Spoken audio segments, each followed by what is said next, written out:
Aujourd'hui, nous sommes dans un déni collectif sur la situation climatique, un déni qui met nos enfants en danger. Il faut bien comprendre ça. La société que nous sommes en train de leur laisser est une société dangereuse pour eux. Et ça, nous le faisons au titre du fait que nous ne voulons pas changer nos modes de vie. Alors oui, il y a des choses qui ne seront pas très agréables dans le fait de changer nos modes de vie. C'est évident. Et moi-même, je serai la première sans doute à râler sur des choses. Mais à un moment donné, il s'agit de l'avenir de nos enfants. Nous avons cette responsabilité-là. À ce propos, Bruno Le Maire s'est adressé à vous hier en séance, je le cite en longueur. On coupe le gaz, on coupe le pétrole, on coupe l'essence à tout le monde, on coupe l'électricité tout de suite. Maintenant, il n'y aura plus de problème de pouvoir d'achat.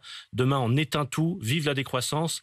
Madame Rousseau a écouté vos discours. Je vous dirais simplement que l'apocalypse ne fait pas un projet politique pour la nation française. C'est irresponsable.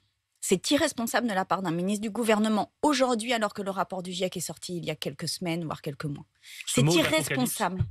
C'est irresponsable. Qu'il ouvre la télé et qu'il regarde les feux. On y est déjà dans la catastrophe, là. Quand je dis qu'en fait, on préserve l'avenir de nos enfants, c'est déjà le nôtre qu'on doit préserver. C'est irresponsable de la part d'un ministre de l'économie de sortir ça. Vraiment. Et on est dans... Je sais pas si vous avez regardé le film Don't Look Up. Alors moi, j'aime pas trop parce que c'est une comète.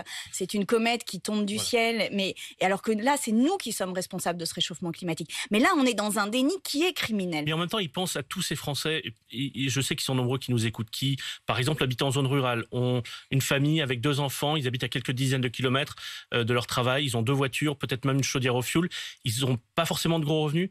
Et ils vont passer un hiver difficile. Et c'est pour ça qu'on doit les aider. Et c'est pour ça qu'on doit orienter l'ensemble de nos politiques publiques vers eux. Parce que eux, ils ne peuvent pas changer. Ils n'ont pas de métro à proximité. Absolument. Donc ils ont absolument besoin de politiques publiques où on change radicalement leur manière d'avoir une mobilité et leur maison. Leur maison aujourd'hui, la plupart des maisons en ruralité n'ont pas les moyens d'être rénovées, d'être isolées. On doit faire des plans d'urgence pour ces personnes-là. C'est pareil sur la mobilité, on doit penser autre chose que la voiture individuelle comme seul recours. Et par ailleurs, même dans les voitures individuelles, aujourd'hui, il y a moyen de faire des véhicules beaucoup plus légers que ce que l'on a actuellement et qui dépensent beaucoup moins d'essence. Donc en fait, avec de la volonté politique, on peut protéger ces personnes des milieux ruraux et on en a absolument besoin parce qu'on a besoin d'habitants dans les milieux ruraux.